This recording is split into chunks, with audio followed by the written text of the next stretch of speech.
जय श्री कृष्णा। कृष्ण ज्ञान ऊर्जा में आप सबका स्वागत है। आज हम धर्मराज की व्रत कथा को सुनेंगे। धर्मराज की कथा का नियम सकरात से प्रारंभ होकर आने वाली सकरात तक 1 वर्ष तक का लिया जाता है। इस कथा को हम नित्य नेम से रोज सुनते हैं। तो आइए प्रारंभ करते हैं धर्मराज की कथा को।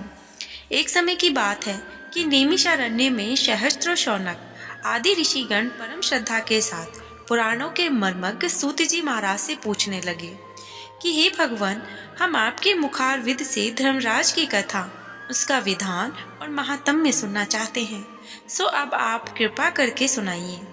इस पर सूत जी कहते हैं कि हे ऋषियों, आप लोगों ने मनुष्य के कल्याण की कामना से मुझसे यह पूछा है, अतः मैं आप लोगों को धर्मराज की कथा को सुनाता हूँ। सारे तीर्थ और व्रत करने से तथा नाना प्रकार का दान देने वाले मनुष्य भी जिसके उद्यापन को किए बिना सुख के भागी नहीं हो सकते हैं। इस विषय में आप लोगों को इस लोक में सुख और आगे स्वर्ग सुख प्राप्ति के लिए धर्मराज की मैं श्रेष्ठ कथा कहता हूँ। आप लोग विश्वास रखकर श्रवण करना। पूर्व काल की बात है कि एक राज्य था। उसमें भ्रभुवाहन महोदयपुर में राजा राज्य करता था। वह राजा बड़ा ही धर्मात्मा, दयालु, गौ, ब्राह्मण और अतिथियों का पूजक था। उसके राज्य में हरिदास नाम वाला एक महान विद्वान, श्रेष्ठ और ब्राह्मण था। उसकी पत्नी भी बहुत सुशील और धर्मवती थी, जिसका नाम था गुणवती। हरिदास विष्णु सेवक बड़ा ही तपस्वी था। उसकी पत्नी श्री भगवान की भक्त और पतिव्रता नारी थी। उसने प्राय सभी देवी देवताओं के व्रत किए, परंतु धर्मराज की यानी धर्मराज नाम से प्रभु की सेवा उसने कभी की ही नहीं। वह गणेश की, चंद्रमा की, हरतालिका की इत्यादि देवी के, राम जन्माष्टमी, शिवरात्रि आदि शिवजी के सभी व्रत किया करती थी। पर ये श्रद्धा से सदा एकादशी का व्रत करती हुई यथाशक्ति दान भी देती रहती थी और अतिथि सेवा से वह कभी भी विमुख नहीं हुई। इस प्रकार धर्मपरायण वह वृद्धावस्था में मृत्यु को प्राप्त हुई तो धर्माचरण के प्रभाव से यमदूत उसे आदर पूर्वक धर्मराज के पुर ले गए। दक्षिण दिशा में पृथ्वी से कुछ ऊपर अंतरिक्ष में धर्मराज का बहुत बड़ा भारी नगर था, जो कि पापी लोगों के लिए तो भयदायक था। धर्मराज का पुर 1000 योजन का है। वह चौकोर है, उसके 4 द्वार हैं। वह नाना प्रकार के रत्नों से शोभायमान है। उसमें कई मनुष्य जो पुण्य भोगने को गए हैं निवास कर रहे हैं। स्थान स्थान पर गीत सुनाई दे रहे हैं और बाजे बज रहे हैं। उस नगर के 7 कोट हैं। उसके बीच में महासुंदर धर्मराज जी का मंदिर है। वह रत्नों से बना हुआ है और अग्नि, बिजली और बाल सूर्य के समान चमक रहे हैं। उसके दरवाजे की पेड़ियां स्फटिक मणि की हैं और हीरे की कणियों के आंगन चमक रहा है। उसके मध्य में अनुपम सुंदर सिंहासन पर धर्मराज भगवान विराजमान हुए। उनके पास ही चित्रगुप्त जी का स्थान है, जो मित्र प्राणियों के पाप पुण्य का लेखा जोखा भगवान धर्मराज जी को सुनाया करते हैं। यमराज के दूत गुणवती को वे वहां ले गए।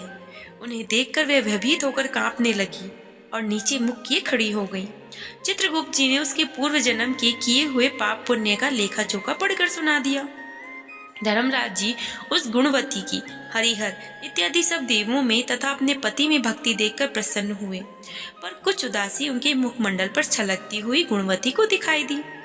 धर्मराज जी को उदास देखकर गुणवती ने निवेदन किया कि हे प्रभु, मेरी समझ में कोई दुष्कृत्य ऐसा नहीं किया मैंने, फिर आप उदास क्यों हैं? मुझे इसका कारण तो बतलाइए। इस पर धर्मराज कहते हैं कि हे देवी, तुमने व्रत आदि से सब देवों को संतुष्ट किया है, परंतु मेरे नाम से तुमने कहीं भी कोई दान पुण्य नहीं किया। यह सुनकर गुणवती ने कहा, हे भगवान, मेरा अपराध क्षमा करें। मैं आपकी उपासना नहीं जानती थी। अब आप ही कृपा करके बताएं, जिससे मनुष्य आपके प्रीति पात्र बन सके। यदि मैं आपकी भक्ति मार्ग को आपके मुख से श्रवण कर वापस मृत्यु लोक में जा सकूं, तो आपको संतुष्ट करने का मैं जरूर उपाय करूंगी। धर्मराज ने कहा, सूर्य भगवान के उत्तरायण में जाते ही जो महापुण्यवती मकर संक्रांति आती है, उस दिन से मेरी पूजा शुरू करनी चाहिए। इस प्रकार साल भर मेरी कथा सुने और पूजा करें, इससे कभी ना नहीं करेंगे। आपातकाल आने पर भी मेरे धर्म के इस 10 अंगों का पालन आप अवश्य करेंगी। गति, लाभ, संतोष, क्षमा, यम नियम, द्वारा मन को वश में करना, किसी की वस्तु को नहीं चुराना, मन में पर स्त्रियों या पर पुरुषों के बचना यानी मन की शुद्धि, शारीरिक शुद्ध, इंद्रियों को वश में न रखना, बुद्धि की पवित्रता यानी मन के बुरे विचार नहीं आने देना, शास्त्र विद्या का स्वाध्याय यानी पाठ पूजा, कथा श्रवण, व्रत रखना और उसके पश्चात दान पुण्य करना, सत्य बोलना, सत्यता का ही व्यवहार करना, क्रोध नहीं करना, ये 10 प्रकार के लक्षण हैं। और मेरी इस कथा को नियम से और सदा पढ़ते रहें और यथाशक्ति दान पुण्य और परोपकार करते रहें। जब साल भर बाद फिर मकर संक्रांति आए तब उद्यापन कर दें। सोने की या असमर्थ हो तो चांदी की मूर्ति बनवाएं। विद्वान ब्राह्मण के द्वारा पूजन हवन करें। मूर्ति की प्राण प्रतिष्ठा कर पंचामृत से स्नान कर षोडशोपचार से उसकी पूजा करें। मेरे साथ में चित्रगुप्त जी की भी पूजा करें और सफेद काले तिलों के लड्डू का भोग लगाएं। हमारी पूर्ण सृष्टि के लिए ब्राह्मणों को भी जिवावें और बांस की छावड़ी में 5.25 सेर धान्य ज्वार जो मुक्ता तुल्य मानी जाती है भरकर गुरु या ब्राह्मण को भेंट कर दें। स्वर्ग में चढ़ने के लिए सोने या चांदी की नसेनी भी दान देवें। सुंदर बनी हुई शैया भी आप दान दे सकते हैं जिस पर मुलायम गद्दा, तकिया और रजाई हो। इसके सिवाय कम्बल, पादुकाएं, बांस की लकड़ी, डोरा, लोटा, 5 कपड़े, 5 वस्त्र भी दान में देना चाहिए। गोदान की सामर्थ्य हो तो श्वेत या लाल गाय मेरे लिए और काली गाय चित्रगुप्त जी को दान देवें। ये दान की वस्तुएं सर्वसाधारण के लिए हैं। धनवान व्यक्ति कुछ और भी दे सकता है तो अच्छा है। गुणवती ने भगवान से प्रार्थना की कि हे प्रभु, यदि ऐसी बात है तो मुझे यमदूतों से छुड़ाकर फिर से संसार में भेजिए जिससे मैं आपकी कथा का प्रचार कर सकूं।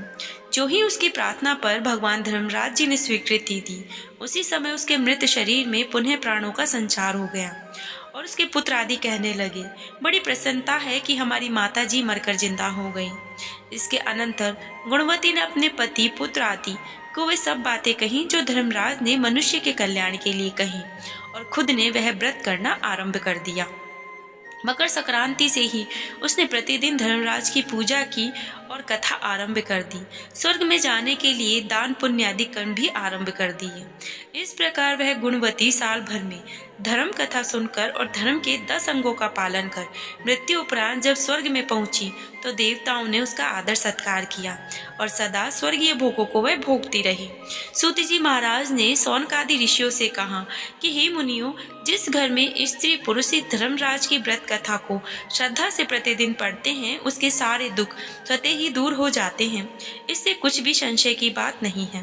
मृत्यु काल में यमदूत जो लेने आते हैं वे भी उनको आदर पूर्वक ले जाते हैं और धर्मराज भी उसे सदा सुखी रखते हैं। यदि उन मनुष्यों में कुछ पाप बाकी हो तो शीघ्र ही पापनाशक का उपाय बताकर शीघ्र ही पाप मुक्त कराने में भी वो सहायक बन जाते हैं। गरुड़ पुराण आदि में लिखा है कि पापी लोगों को यमदूत महान कष्ट पहुंचाते हुए ले जाते हैं, परंतु धर्मराज की कथा करने वाले यमलोग मार्ग में भी कष्ट नहीं पाते और वे प्राणी शीघ्र ही स्वर्ग और मोक्ष तक को प्राप्त कर जाते हैं। इति श्री 100 पुराणे वैवस्व खंडे धर्मराज कथा संपूर्ण।